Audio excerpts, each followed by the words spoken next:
capítulo 21. Mateus, capítulo 21.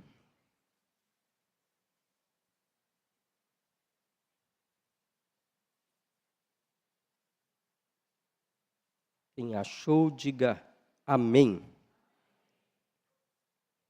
Vamos ler do versículo 1 ao 16.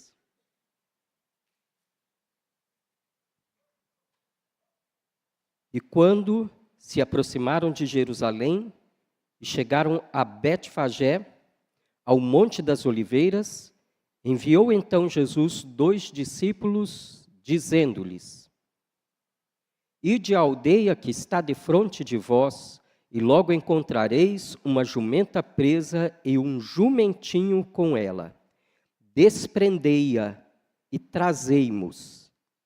E se alguém vos disser alguma coisa, direis que o Senhor os há de mister, e logo os enviará. Ora, tudo isto aconteceu para que se cumprisse o que foi dito pelo profeta, que diz: Dizei à filha de Sião: Eis que o teu rei aí te vem, manso e assentado sobre uma jumenta, e sobre um jumentinho, filho de animal de carga.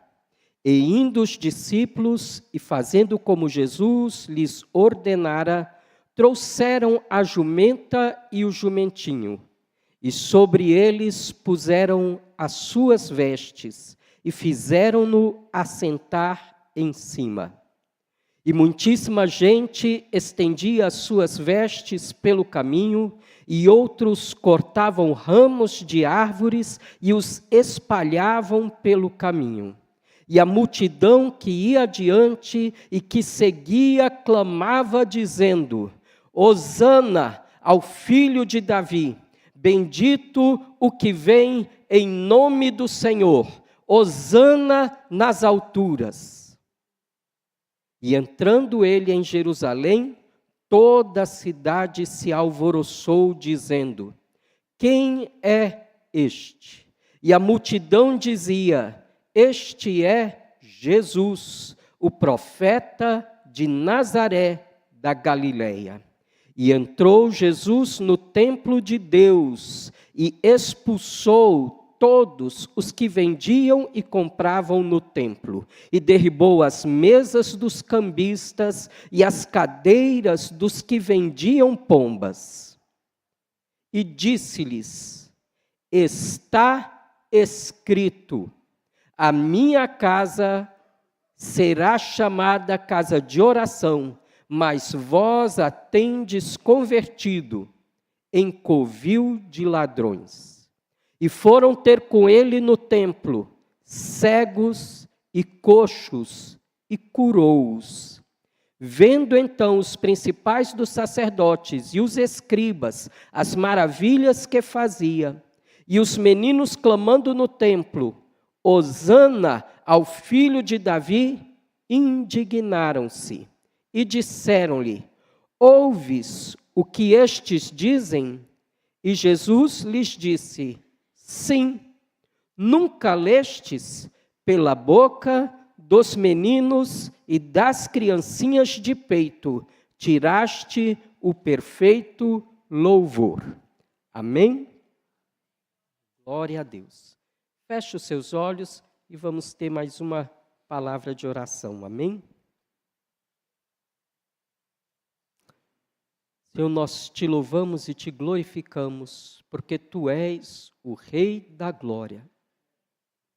Nós, Senhor, em nome de Jesus, esta noite nos prostramos para Te dizer: Vem, Rei da Glória, e entra no meio do Teu povo. Entra, Senhor amado, nas nossas casas, nas nossas vidas, e glorifica o Teu nome pelo Teu falar, pela Tua presença. Tu és Rei, não há outro além de Ti. Fala conosco esta noite, Senhor, e governa sobre as nossas vidas, em o nome de Jesus. Amém. Amém, irmãos? Nós estamos aqui nesta passagem que é a última semana de vida do Senhor Jesus.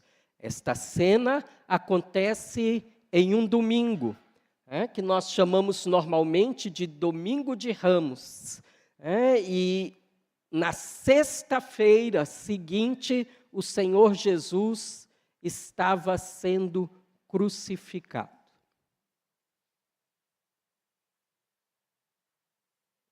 Só isso já me faz pensar na brevidade da vida e nas atitudes do nosso Senhor, nos seus últimos momentos dele nessa terra. Os 3 evangelhos concentram boa parte da sua narrativa nessa última semana da vida do Senhor Jesus. E a entrada triunfal dele em Jerusalém é mencionada nos 4 evangelhos. Tão importante é este momento em que ele formalmente está entrando como o rei, mas também está sendo rejeitado como o rei. E existem muitos contrastes nesta passagem. Há uma expectativa do rei ser coroado e subir ao trono. Mas o Senhor Jesus, ele está entrando, sabendo que ele está oficialmente iniciando a sua caminhada para a sua crucificação. Porque é lá na cruz que ele vai manifestar de forma completa, plena, a sua majestade, em todo o seu domínio, em toda a sua natureza e caráter reais. Amém? Então vamos nos entregar ao falar de Deus nessa passagem e que o Senhor possa abrir os nossos olhos e que possamos enxergar a majestade do Senhor Jesus. Desde já eu quero dizer que eu entendo que o motivo pelo qual esse texto está aqui é nos revelar essa majestade de Jesus. Mas a revelação da sua majestade exige de nós um posicionamento. Você está se entregando ao reino do Senhor, ele é o seu rei, ou você está o rejeitando. Amém? Nós precisamos ter clara esta visão diante das nossas vidas e essa decisão. Então, temos aqui, a partir do versículo 1. E quando se aproximaram de Jerusalém, chegaram a Betfagé, ao Monte das Oliveiras, e enviou então Jesus 2 discípulos. Amém? Nós aqui, pelo texto de Mateus, sabemos que ele estava vindo de Jericó, como o pastor ministrou esta manhã, aonde houve a cura, dos 2 cegos, que é mencionado no Evangelho de Marcos, se não me falha a memória, como o cego Bartimeu. Nós sabemos, pelo Evangelho de Lucas, que depois dele sair daqui, ele ainda em Jericó, entra na casa de Zaqueu, e ali ele tem essa palavra, onde Zaqueu se converte, se arrepende dos seus pecados. Nós sabemos então, pelo Evangelho de João, que ele, vindo, vai descansar em Betânia. Nessa última semana, Jesus vai durante o dia a Jerusalém ministrar, ensinar, mas as suas noites ele passa em Betânia.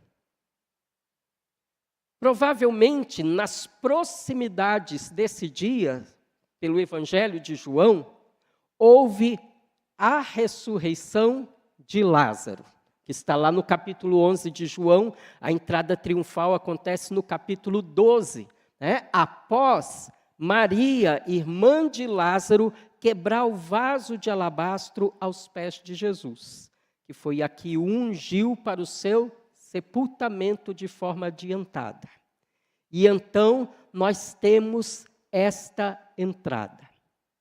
Ele está vindo de Betânia, a cidade onde está a família daquele que ele ama, Lázaro. E ele está agora diante ali de uma vila chamada Betfagé.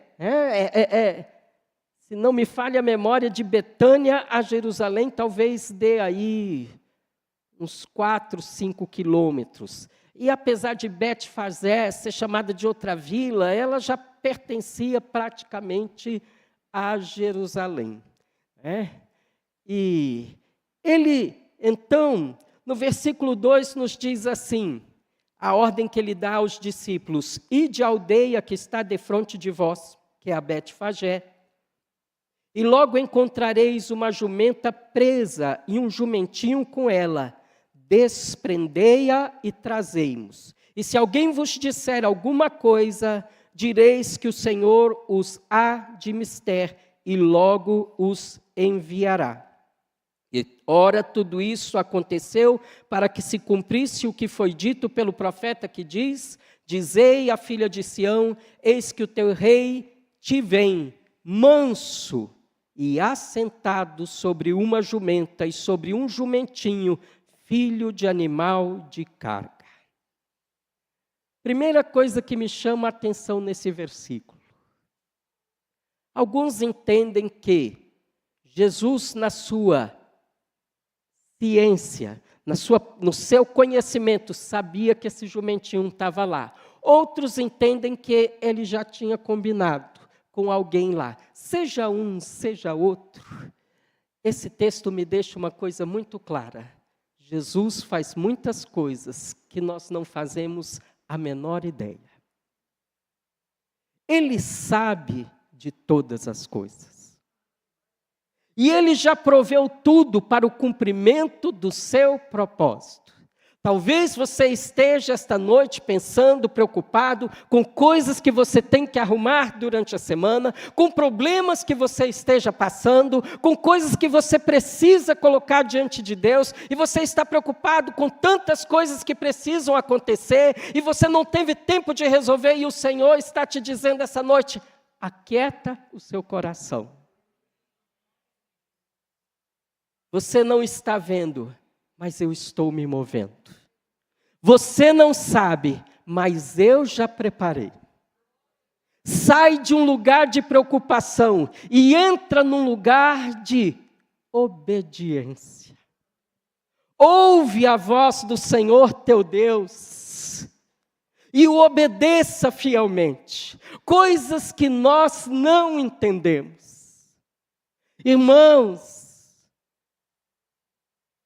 Jesus é o Rei da Glória. E Ele sabe que tem um jumentinho e a sua mãe amarrados na beira de um caminho.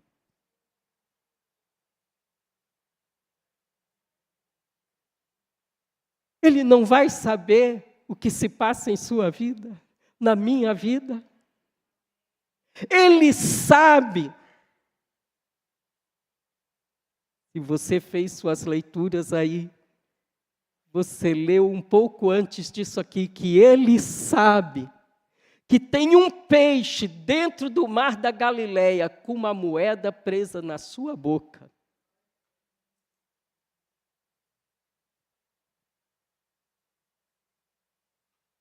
O impressionante não é simplesmente que ele sabe disso, o impressionante é que ele usa tudo o que ele sabe para cumprir o seu propósito na nossa vida.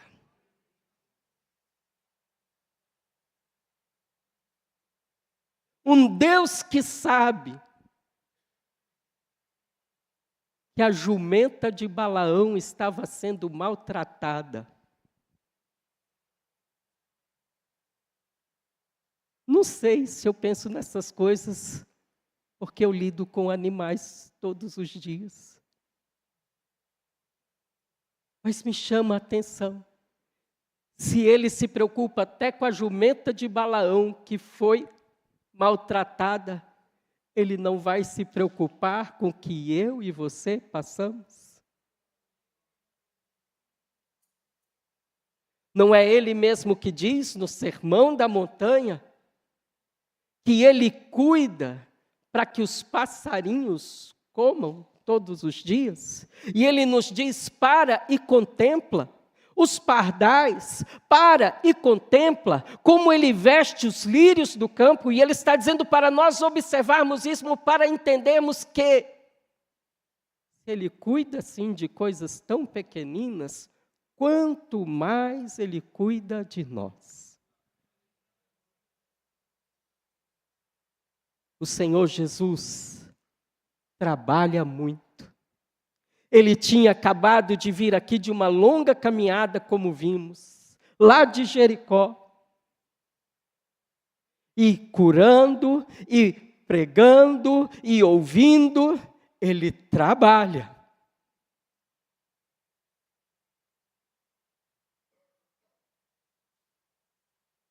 E os discípulos o obedeceram. Chegam lá, encontram o jumentinho e a jumenta, como ele falou. Começam a soltar ela, até para a adversidade ele os preparou. Se alguém perguntar alguma coisa, pode dizer: o Senhor precisa. E não foi diferente, né, irmãos? Não sei, né? O jumentinho era a bicicletinha da época, né, irmãos? Não dá nem para dizer que era o Fusquinha. Mas se eu tivesse uma bicicletinha e alguém mexesse nela, eu ia correr: ei, minha bicicletinha, que você está mexendo aí? Ele disse: o Senhor precisa dela. Mas sabe o que eu acho mais interessante? Ele diz: o Senhor precisa dela e já já vai te devolver. Já já vai te enviar. Irmãos, o Senhor Jesus não aceitou pegar um jumentinho. Ele é o Rei da Glória, mas não vai subir um jumentinho sem a permissão do dono dele. E nem vai tomar para si. Depois que usar, recebe ela de volta. Pegou, devolveu. Pegou com permissão. Este é o Rei da Glória. Em toda a sua vida se cumpriram as Escrituras. Porque dizia: aí vem, né? Olhe, filha de Sião, olhe com admiração e preste atenção, porque aí vem o teu rei, manso, humilde, sentado sobre o jumentinho, o filho da jumenta. Reis normalmente andavam a cavalo. É um animal imponente, não é, irmãos? Eu acho cavalo lindo.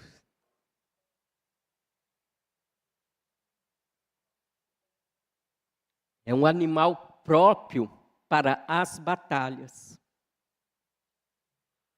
Eu, como profissional da medicina veterinária, devo muito aos cavalos, porque é por causa dos cavalos que a medicina veterinária nasceu. De tão importantes que eles eram na sociedade. Seja para o trabalho, seja para a guerra, muitas coisas foram possíveis por causa do cavalo. A sua velocidade, a sua força, a sua altura. Mas um jumentinho, irmãos, um jumentinho anda devagar. Um jumentinho é pequenininho.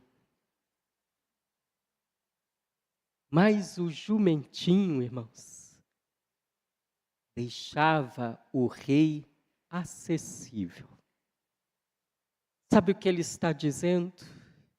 eu sou rei, mas eu sou acessível a você. Eu estou passando, mas eu não estou passando apressadamente. Eu não estou sobre um animal de batalha, mas sobre um animal de serviço. Eu sou um rei humilde. Eu vim aqui para te servir, para te abençoar. Reinos são estabelecidos muitas vezes pelo sangue dos seus súditos. Mas o reino dos céus é estabelecido pelo sangue do Rei Jesus. Foi Ele quem verteu o seu sangue para que eu e você pudéssemos viver no reino de Deus. E lá vem ele, irmãos, no seu jumentinho. Irmãos, uma coisa é a gente contemplar essa cena aqui na terra, mas outra coisa é você parar e meditar que este é o Rei da Glória. Na sua encarnação, no seu momento de humilhação. Se não me falha a memória, o Salmo 85 diz que ele cavalgava sobre o querubim. Já parou para pensar nisso? Ele, cheio da sua glória, na eternidade passada, cavalgava sobre o querubim. Mas ele se esvaziou da sua glória, da adoração que lhe era devida, da honra que lhe era devida. E agora ele vai cavalgar sobre um jumentinho, de forma humilde. Nós olhamos hoje, irmãos, e achamos isso bonito. É poético. Mas na época, no momento, irmãos, talvez muitas pessoas acharam aquilo até uma zombaria, jocoso. Um rei no jumento. O que é isso? Um reino que não tem a ver com posses, porque o jumento nem dele era. Um jumento emprestado. E uma coisa tão improvisada que nem sela eles tinham. Você parou para reparar isso? Eles não botaram uma sela no jumento. Está aqui, Senhor, a sela novinha que nós compramos para o seu jumentinho. Não.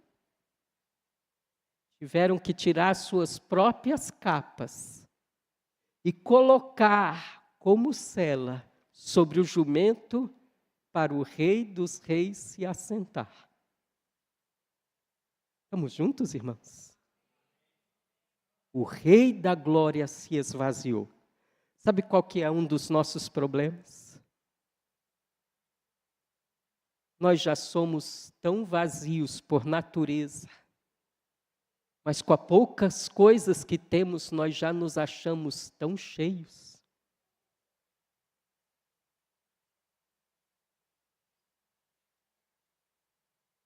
Quanta arrogância no nosso coração, quanta soberba, quanto orgulho.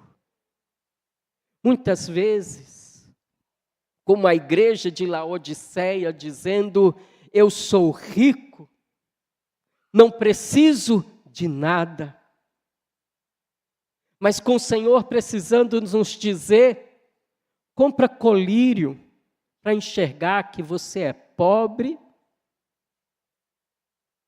e nua. E cega também, por isso precisava do colírio. Mas ele, o Rei da Glória, pleno, o dono de toda a prata, de todo o ouro, de toda a terra, de todo o que há, pôde se esvaziar para poder manifestar para nós a sua majestade e nos salvar.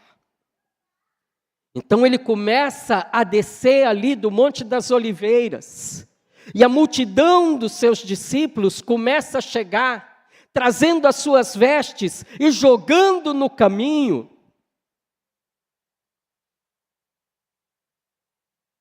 Hoje eu não lembro, eu lembrei, minha esposa estava falando, sobre a cultura da China antiga, o tanto de roupa que eles vestiam, como é que era aquilo naquela época? Era tanta peça de roupa.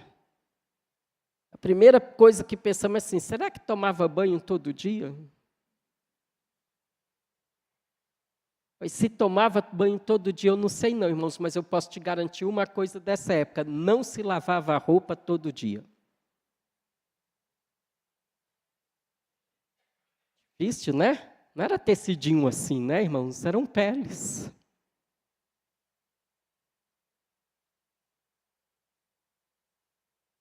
Boa parte da população, irmãos, tinha normalmente só uma capa mesmo, uma túnica, para cobrir tudo e usar boa parte do tempo.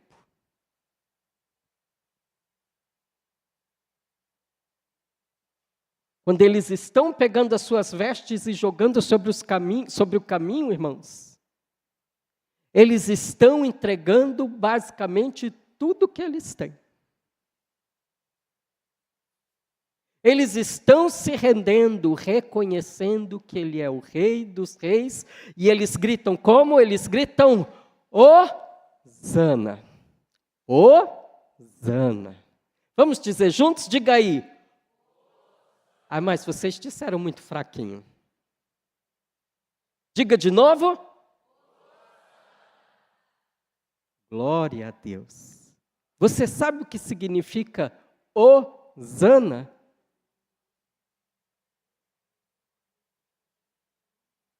Hosana, eu escutei um bando de... É isso aí mesmo, Hosana significa salva agora.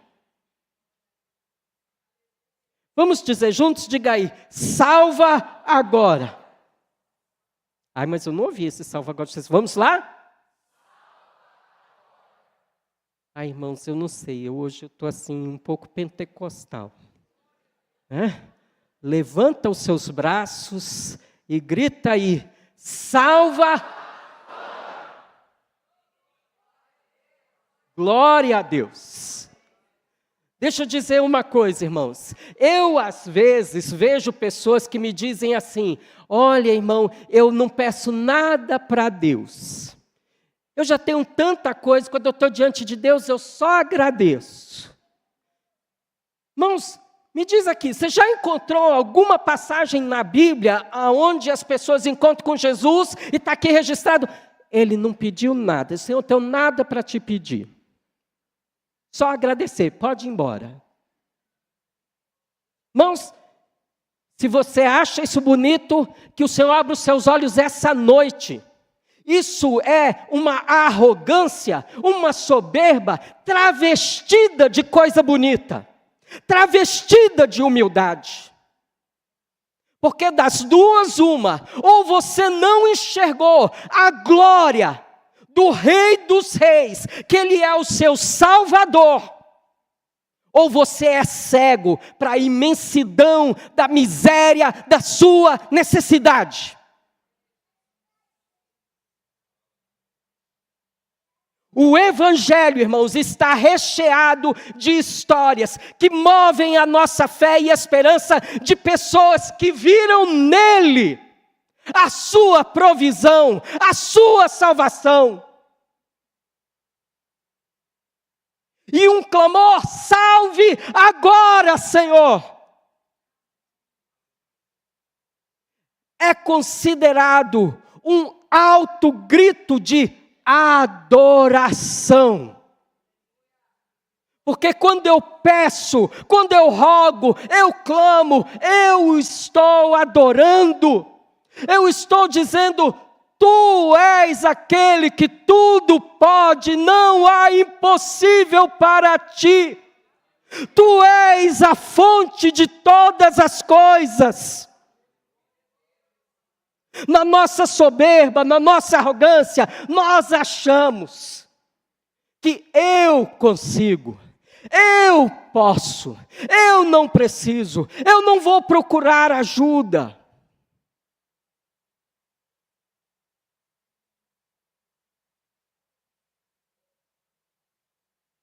Mas o caráter do rei humilde é um caráter de quem nos chamou para o discipulado.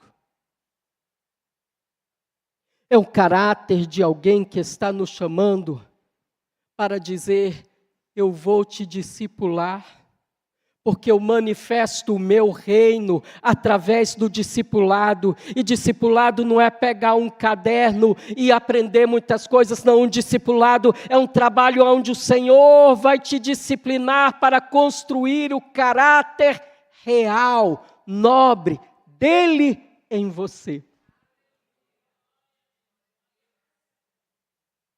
E lá no Sermão da Montanha, quando ele vai nos introduzir esse discipulado, ele começa com: bem-aventurado os pobres de espírito. Para o termo no original, irmãos, esse pobre está assim muito leve. Porque a ideia ali é miserável mesmo. É aquele que, se ele não clamar, não pedir, ele não tem o que comer. Ele está dizendo: eu sou um rei humilde. Eu me esvaziei da minha glória e não desci simplesmente como homem, eu me fiz escravo. E caminharei obediente nessa escravidão até a morte. Não é qualquer morte, não, é morte de cruz. Mas eu sou o rei dos reis. E a primeira coisa que precisa entrar no nosso caráter é essa humildade.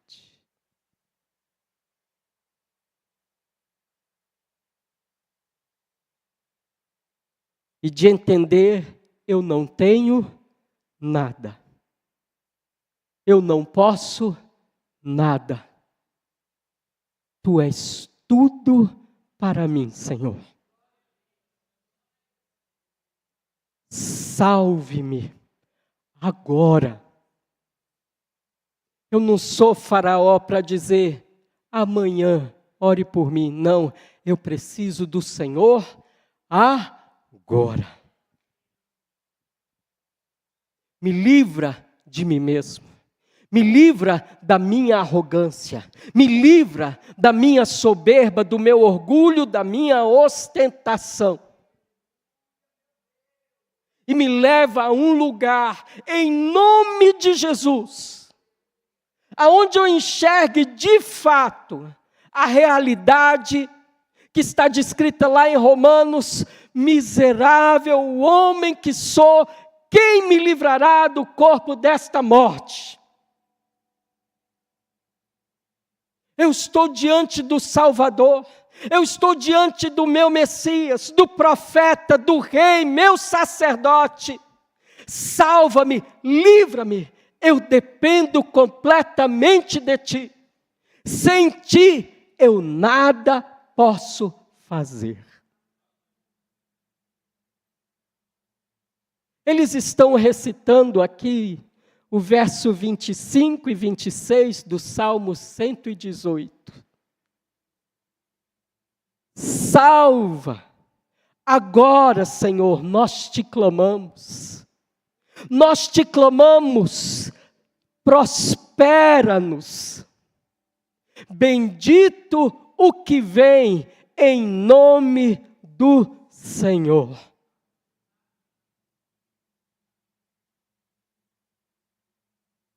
Eles não estão aqui pedindo: Senhor, te entregamos nossas roupas, dá-nos melhores agora. Senhor, está aí o Senhor montado no jumentinho, dá-nos cavalos agora. Então, eles estão reconhecendo necessidades eternas. Salva-nos, Senhor. Nós não estamos diante de alguém que simplesmente pode nos dar brinquedos para nos divertirmos. Nós estamos diante do Rei. Daquele que realmente pode nos salvar das nossas maiores necessidades. Quando nós vemos a glória do Senhor Jesus, normalmente nós vivemos preocupados com os nossos sonhos, os nossos anseios, as nossas alegrias. A gente lê esses bem-aventurados na Bíblia, a gente está preocupado, eu quero ser esse bem-aventurado, mas quando nós enxergamos a glória do Senhor Jesus,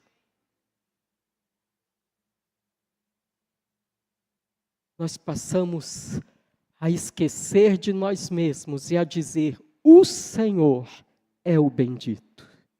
O Senhor é o bem-aventurado. Ah, irmãos, quando uma visão da glória do Senhor vem sobre nós, ela ofusca a coisa mais difícil de apagar em nós mesmos, que é a visão de nós mesmos. Porque nós somos tão egoístas, mas somente a visão da glória do Senhor nos liberta do egoísmo e nós começamos a nos preocupar com o propósito do Senhor, com o reino do Senhor.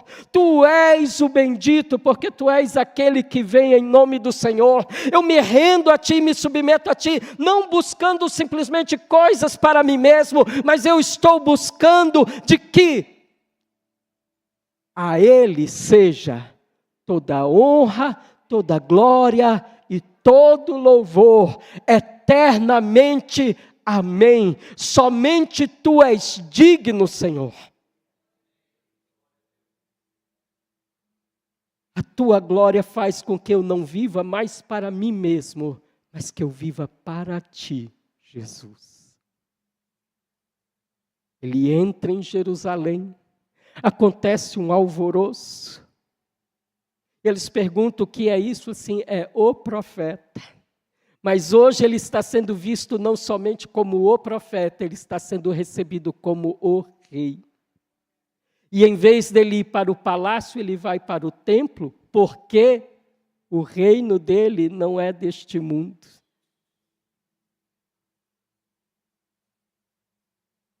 E lá então ele começa a jogar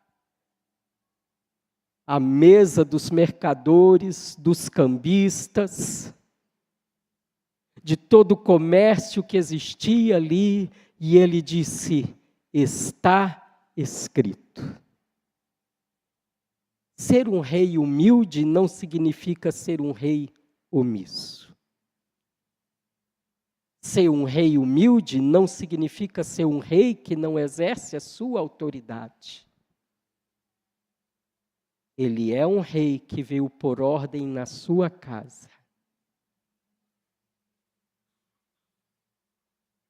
Nós sabemos pelo Evangelho de João que essa não foi a primeira vez que o templo foi purificado. No capítulo 2 de João diz que o ministério de Jesus em Jerusalém iniciou com uma purificação no templo.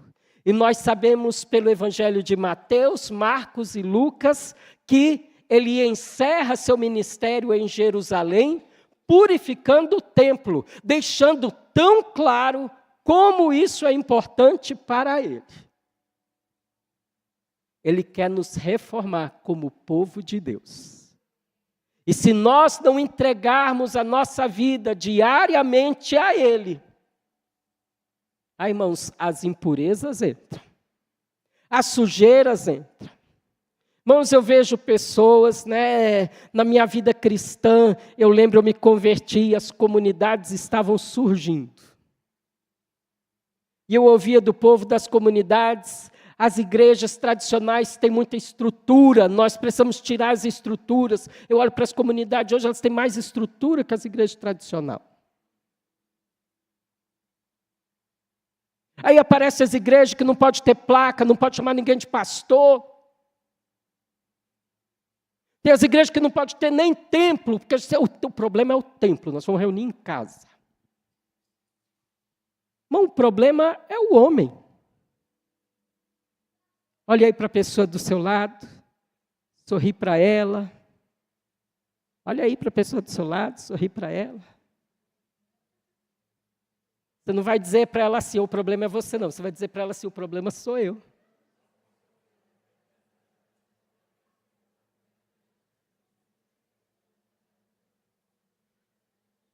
Conhece o irmão que disse, Senhor, joga os meus problemas no fundo do mar. E o Senhor virou para ele e disse, você já pôs seu calção de banho, meu filho?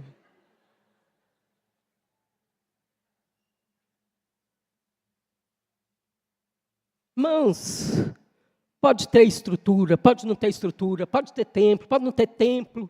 Aonde tem homem, tem problema porque o pecado está lá.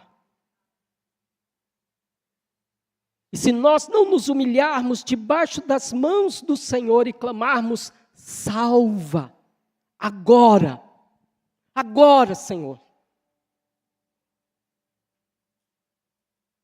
Nós vamos transformar coisas santas em mercadoria para a nossa própria glória. Mas Ele reina dizendo, está escrito. Quando Ele anuncia a sua palavra, Ele traz o seu reino. Ele está dizendo, pelo poder da minha palavra e do meu espírito, eu vou arrancar da sua vida tudo aquilo que não está escrito. Quando Ele assim o fez, irmãos, os coxos e os cegos puderam vir a Ele para ser curados. Eu não sei se vocês sabem, mas na época de Jesus, os coxos e os cegos não entravam no templo, porque eles eram, de certa forma, imundos. Está vendo o que a religião faz? Os mercadores e os cambistas podiam ficar lá. Mas aqueles que precisavam de cura tinham que ficar afastados porque eram impuros. E o Senhor pôs ordem na casa. Sê tu uma bênção. Quando o Senhor limpa a sua vida, irmãos, um dos primeiros sinais é que pessoas começam a ser curadas pela presença de Jesus na sua vida. Você para de buscar glória para si mesmo e começa a ser alguém que traz glória ao Senhor, servindo as pessoas que estão ao seu lado. Por fim, irmãos, os sacerdotes se levantam e criticam, reclamando. Você não está vendo o que as crianças estão falando, porque até as crianças começaram a clamar, salva-nos agora. Hosana ao filho de Davi. E ele então diz, está escrito, da boca dos pequeninos, daqueles que mamam no peito, levantarei o perfeito louvor. As crianças têm um lugar especial no coração de Jesus. Elas são mencionadas várias vezes aqui no Evangelho de Mateus, como um caminho de humildade. Não é para nos tornarmos infantilizados, mas é para nós entendermos que, como uma criança que não tem nada e que depende completamente do Senhor, assim nós devemos ser diante do Senhor Jesus. Amém? Se coloque em pé, por favor.